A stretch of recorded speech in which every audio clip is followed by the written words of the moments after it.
ذکر للمتقین الذین یخشون ربهم بالغیب وهم من الساعة مشفقون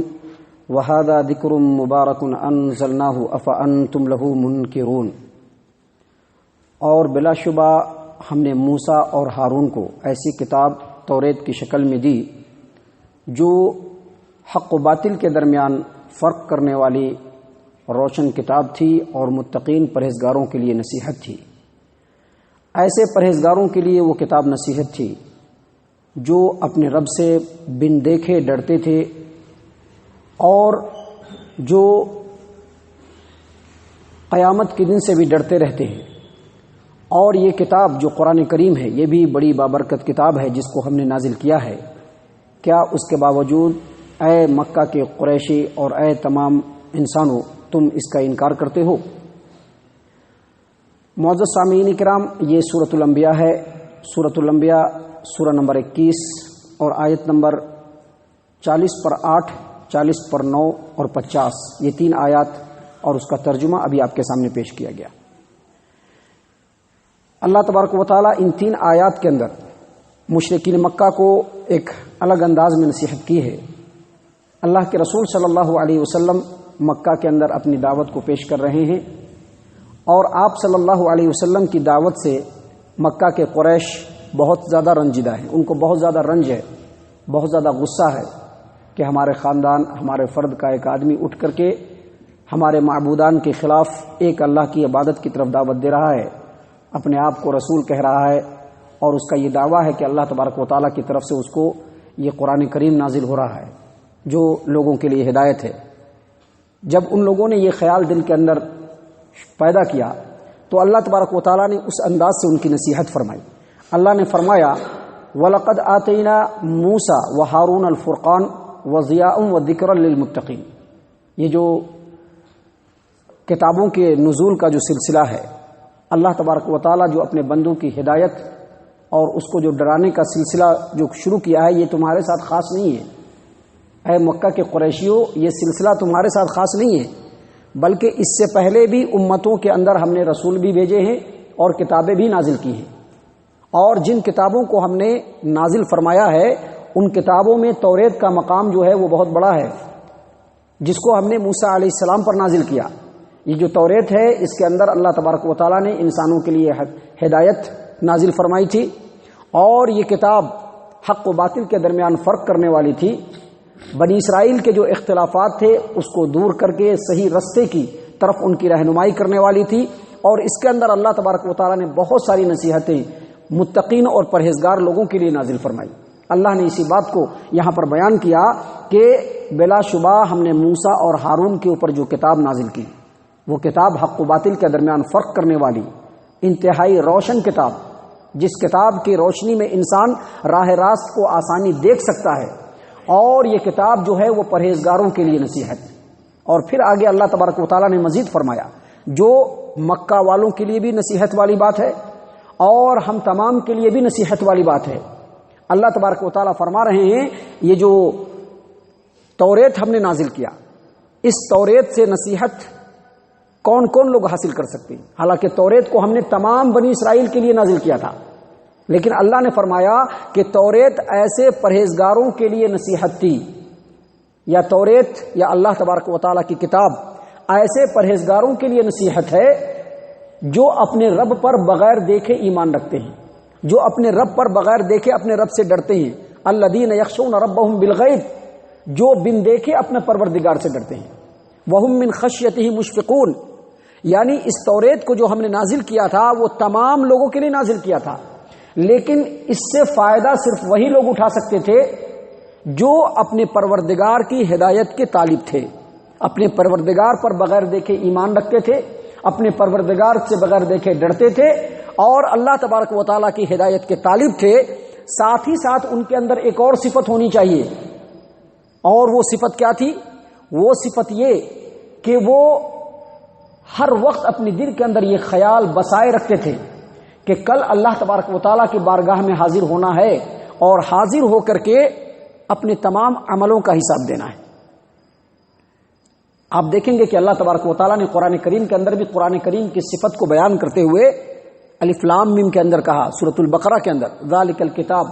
یہ جو قرآن کریم ہے، لا ریب فیہ، اس میں کوئی شک نہیں ہے، ھدی للمتقین، اور یہ جو قرآن ہے ہدایت ہے متقی کے لیے۔ حالانکہ قرآن کریم پوری دنیا کے لیے نازل ہوا ہے، ہر ایک کے لیے اس میں ہدایت ہے، لیکن ہر ایک کو ہدایت نصیب نہیں ہو سکتا۔ بالکل اسی طرح سے کہ جب آسمان میں سورج نکلتا ہے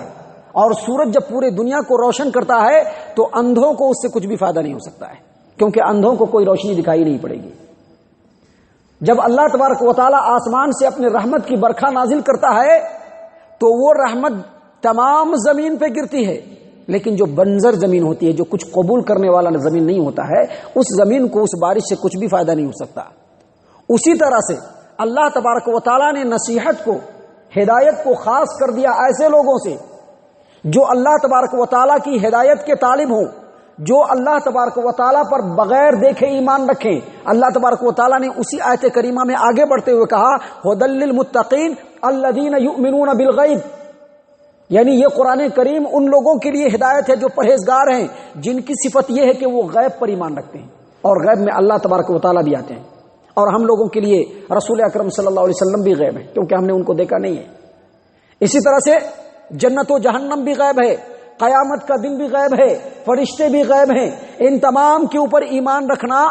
یہی کہتے ہیں غیب پر ایمان رکھنا۔ متقین اور پرہیزگار کی پہلی صفت یہ ہوتی ہے کہ وہ غیب پہ ایمان رکھتے ہیں، اور اس کے بعد کیا کرتے ہیں؟ نمازوں کو قائم کرتے ہیں، زکوٰۃ ادا کرتے ہیں۔ جو اللہ تبارک و تعالیٰ نے ہم لوگوں پہ یعنی محمد صلی اللہ علیہ وسلم پہ نازل کیا ہے اس پر ایمان رکھتے ہیں، اور اس سے پہلے جتنی کتابیں ہیں سب پر ایمان رکھتے ہیں۔ اور اخیر میں اللہ تبارک و تعالیٰ نے پھر کہا وَهُمْ بِالْآخِرَةِ هُمْ يُوقِنُونَ، اور وہ آخرت پر بھی یقین رکھتے ہیں۔ حالانکہ آخرت غیب کے اندر آتا ہے، کیونکہ ہم نے آخرت کو نہیں دیکھا ہے، لیکن آخرت کا ذکر الگ سے کرنا، اس کا مطلب یہ ہے کہ اس روئے زمین پر ایمان والوں کی تعداد اگرچہ بہت زیادہ ہے،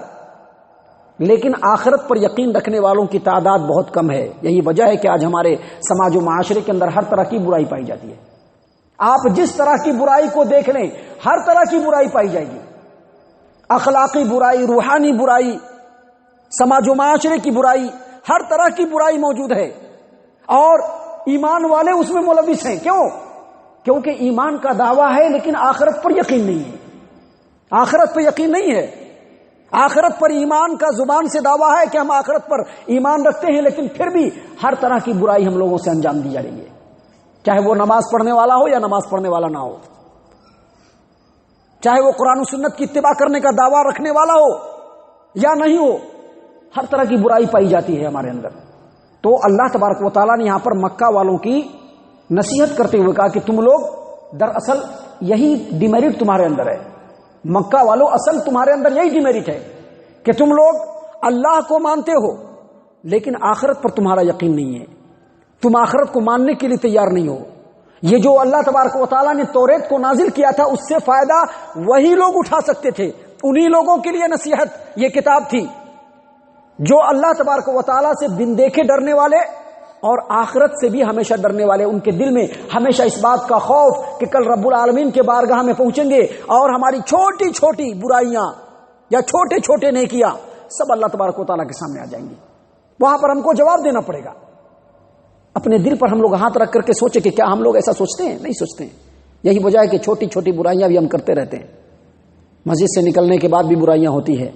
کبھی کبھی تو اللہ تبارک و تعالیٰ پناہ دے مسجدوں میں بھی برائیاں ہوتی ہیں۔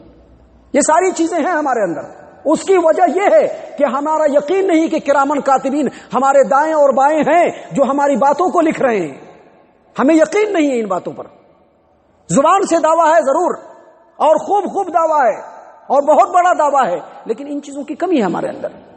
اللہ تبارک و تعالیٰ نے مکہ والوں کو سمجھایا، دراصل یہ مکہ والوں کو ضرور سمجھایا جا رہا ہے، لیکن اس کے مادھیم سے تمام لوگوں کو بتایا جا رہا ہے کہ توریت جو کتاب ہم نے نازل کیا تھا، یہ توریت ان لوگوں کے لیے نصیحت ہے الذین یخشون ربہم بالغیب، جو اپنے رب پر بغیر دیکھے ایمان رکھتے ہیں، اپنے رب سے ڈرتے ہیں۔ وہم بالآخرۃ ہم مشفقون، اور اللہ فرماتے وہم من الساعۃ مشفقون، اور قیامت کے دن سے بھی برابر ڈرتے رہتے ہیں، برابر ڈرتے رہتے ہیں۔ اور اس کے بعد اللہ تبارک و تعالیٰ نے آخر میں مکہ والوں کو اور تمام انسانوں کو مخاطب کرتے ہوئے کہا وَهَذَا ذِكْرٌ مُبَارَكٌ، یہ جو قرآن ہے یہ بھی مبارک نصیحت ہے، یہ مبارک چیز ہے، یعنی جس طرح سے توریت بابرکت کتاب تھی، اس سے بھی زیادہ بڑھ کر کے یہ قرآن کریم بابرکت کتاب ہے، جس کو ہم نے نازل کیا ہے، انزلنا، جس کو ہم نے نازل کیا ہے۔ اس کے اندر پچھلی تمام کتابوں کا خلاصہ ہے اور پچھلی تمام کتابوں کی خوبیاں ہیں، اور اس کے اندر انسانوں کی ہدایت کے لیے تمام باتوں کو کھول کھول کر کے بیان کر دیا گیا ہے۔ گویا یہ قرآن کریم یہ مبارک کتاب ہے، ذکر ہے، نصیحت ہے، باعث رحمت ہے، قیامت تک کے آنے والے لوگوں کے لیے نصیحت ہے۔ اگر اس سے نصیحت حاصل کرنا چاہتے ہو، اگر دنیا اور آخرت کو بنانا چاہتے ہو، تو بالکل اسی طرح سے متقین اور پرہیزگار بن جاؤ جس طرح سے توریت سے فائدہ اٹھانے والے لوگ تھے۔ اللہ نے فرمایا وَهَذَا ذِكْرٌ مُبَارَكٌ أَنزَلْنَاهُ، یہ بھی قرآن کریم بابرکت کتاب ہے جس کو ہم نے نازل کیا ہے۔ أَفَأَنْتُمْ لَهُ مُنْكِرُونَ، کیا تم اس قرآن کریم کا انکار کرو گے؟ یعنی اس قرآن کریم کا اگر انکار کرو گے تو یقینی طور پر تم سے زیادہ بدبخت اس روئے زمین پر کوئی نہیں ہو سکتا۔